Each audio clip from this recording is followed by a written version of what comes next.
sepse duhet patur parasysh që tani ka hyrë edhe si trend. Nuk do ta quaja trend, por edhe është në masë përdoret ushqimi i fëmijëve me formula qumshti.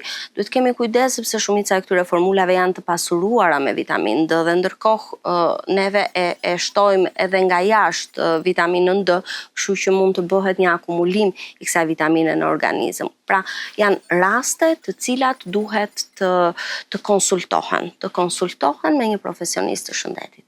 Me që qëndruam këtu, çfarë ndodh nëse kemi mbi akumulim të një vitamine në organizëm? Varet nga lloji i vitaminës në radhë të parë, sepse neve vitaminat i ndajmë në dy grupe të mëdha. Janë ato që neve i quajmë liposolubile, të tretshme në yndyrna, dhe ato të quajtura hidrosolubile, të tretshme në ujë.